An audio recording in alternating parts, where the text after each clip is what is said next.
Hi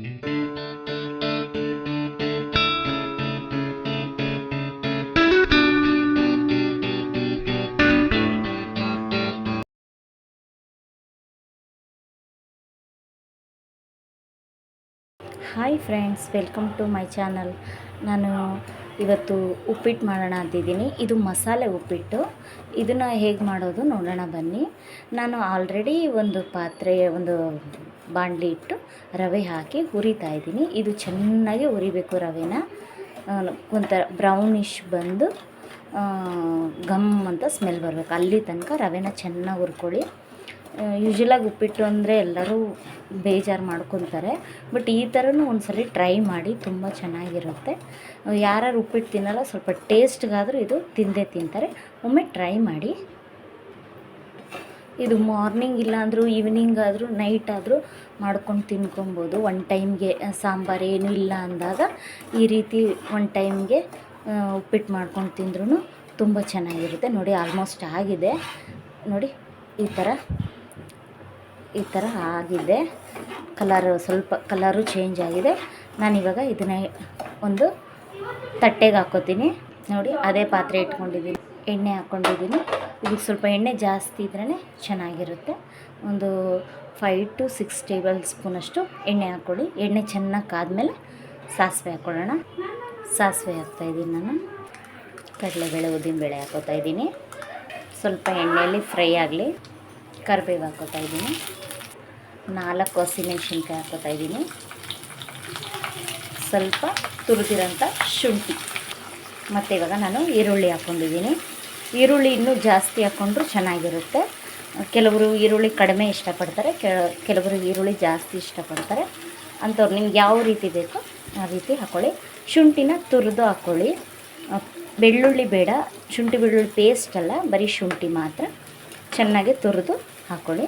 ಇದು ಸ್ವಲ್ಪ ಚೆನ್ನಾಗಿ ಎಣ್ಣೆಯಲ್ಲಿ ಫ್ರೈ ಆಗಲಿ. ಈರುಳ್ಳಿ ಇದು ಅಷ್ಟೇ, ಎಣ್ಣೆಲಿ ಸ್ವಲ್ಪ ಚೆನ್ನಾಗಿ ಈರುಳ್ಳಿ ಬೆಂದ್ರೇ ತುಂಬ ಟೇಸ್ಟಾಗಿರುತ್ತೆ. ನಾನಿವಾಗ 2 ವೆಜಿಟೇಬಲ್ ಹಾಕ್ಕೋತಾ ಇದ್ದೀನಿ. ಒಂದು ಬಟಾಣಿ ಹಾಕ್ಕೋತಾ ಇದ್ದೀನಿ ಮತ್ತು ಕ್ಯಾಪ್ಸಿಕಮ್ ಎರಡೇ ಹಾಕ್ಕೋತಾ ಇರೋದು. ಬಟಾಣಿ ಮತ್ತು ಕ್ಯಾಪ್ಸಿಕಮ್ ಎರಡು ಹಾಕ್ಕೊಂಡು ಎಣ್ಣೆಲೆ ಫ್ರೈ ಮಾಡ್ಕೊತಾ ಇದ್ದೀನಿ. ತರಕಾರಿಗೆ ಸ್ವಲ್ಪ ಸಾಲ್ಟು, ಟೊಮೆಟೊ ಹಾಕ್ತಾಯಿದ್ದೀನಿ. ನಾನು 1 ಟೊಮೆಟೊ ತೊಗೊಂಡಿದ್ದೀನಿ. ಟೊಮೆಟೊ ಎಣ್ಣೆಲಿ ಚೆನ್ನಾಗಿ ಫ್ರೈ ಆಗಲಿ. ನೋಡಿ, ಈ ರೀತಿ ಫ್ರೈ ಆಗಲಿ. ಇವಾಗ ನಾನು ಸ್ವಲ್ಪ ಅರಿಶಿನ ಪುಡಿ ಹಾಕ್ತೀನಿ. ಅದಕ್ಕೇ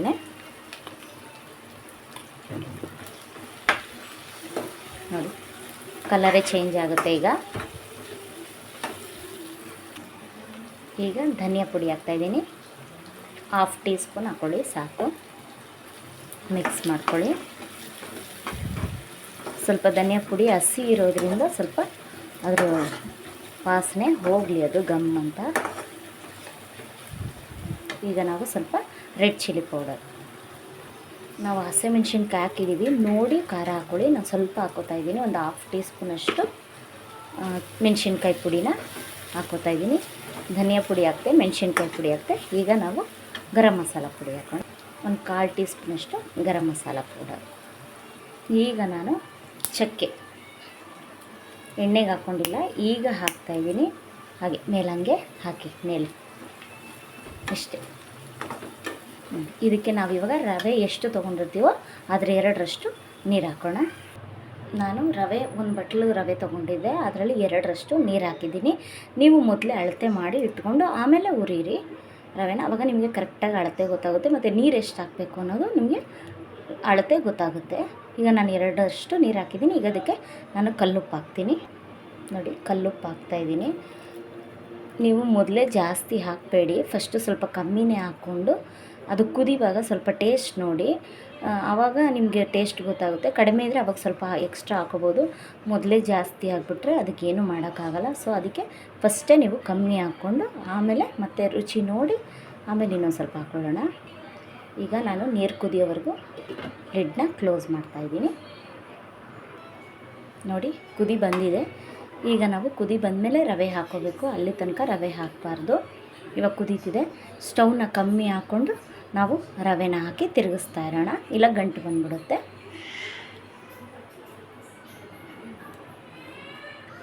ಈಗ ನಾನು ರವೆನ ಹಾಕಿ ಹಾಗೆ ತಿರುಗಿಸ್ತಾ ಇರ್ತೀನಿ.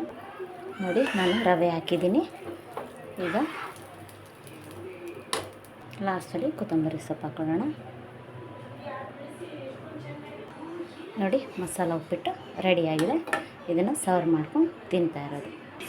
ಫ್ರೆಂಡ್ಸ್ ನೋಡಿ ಮಸಾಲ ಉಪ್ಪಿಟ್ಟು ರೆಡಿಯಾಗಿದೆ. ಈ ಥರ ಒಮ್ಮೆ ಟ್ರೈ ಮಾಡಿ ಟೇಸ್ಟ್ ನೋಡಿ ಎಷ್ಟು ಚೆನ್ನಾಗಿರುತ್ತೆ. ಈ ವಿಡಿಯೋ ನಿಮ್ಗೆ ಇಷ್ಟ ಆಗಿದರೆ ಶೇರ್ ಮಾಡಿ, ಕಮೆಂಟ್ಸ್ ಮಾಡಿ ಮತ್ತು ಲೈಕ್ ಮಾಡಿ. ಇನ್ನೂ ಯಾರ್ಯಾರು ಸಬ್ಸ್ಕ್ರೈಬ್ ಆಗಿಲ್ಲ ಸಬ್ಸ್ಕ್ರೈಬ್ ಮಾಡಿ ಫ್ರೆಂಡ್ಸ್. Thank you.